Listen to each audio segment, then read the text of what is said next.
Yon. So, what's up guys? For today's video, update ko lang kayo about uh, new products of Globe, yung mga new options natin.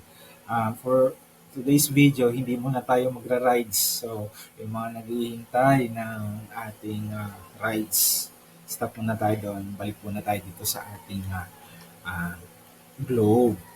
Yan. Kasi maraming nagko-comment dun sa ating mga video about uh, Globe Postpaid Plan.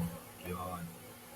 So, before, yung ating Globe plan was a SIM-only plan, yung 599. Di ba? 599. But, saan ba yun? Ito yun, no? Yung 599. Ito ngayon, yung plan niya ngayon was 6 gig all access na, only plan na siya.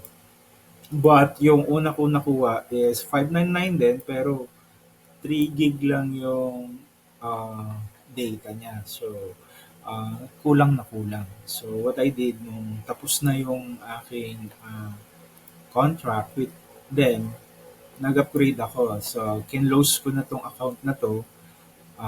Ang inavail ko is etong 999. Yan. Yan yung inavail ko, 20 gig. Um, 20 gig siya, pero SIM only lang siya. Pero ang kagandahan dito, um, wala ka ng contract. Unlike before, may contract ka na 2 years or 36 months, ganun. So ngayon, this time, may option dito na wala ng contract, no?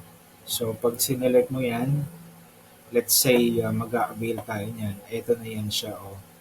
Oh.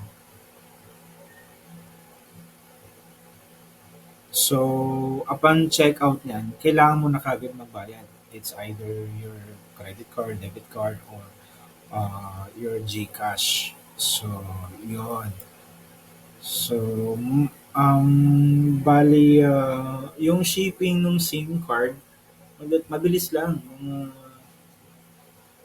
3 to 4 days lang ata inabot sa akin yun eh. So, napakabilis niya lang.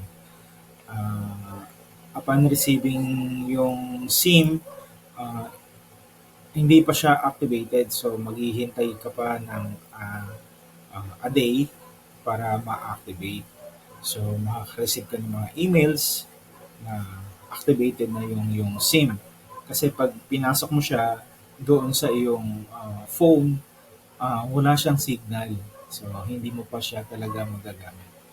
But, in my case, nung pinasok ko siya, hindi ko pa siya nagamit. So, it takes a day before ko siya nagamit. So, yon. So, sulitin nyo na to kasi wala na silang nowadays, wala na silang mga plan. Pero meron ding option doon na kung gusto mo yung nakalock-in ka. Pero mas maganda na yung hindi, di ba? Para at least anytime kung di ka satisfied sa service, pwede kang mag-switch, di ba? Ipa-terminate mo lang. Don't forget na ipa-terminate mo lang yung account. Yan. So, yun lang yung update natin about sa Globe. So, kung may katanungan kayo about dito sa Globe plans or other product ng Globe, let me know, or other network, let me know as well. Yun lang. So, until then, until next time, kung nakaabot ka sa video to, don't forget to hit the like button and subscribe para ma-notify ka sa mga susunod nating mga video. Yun lang, bye-bye!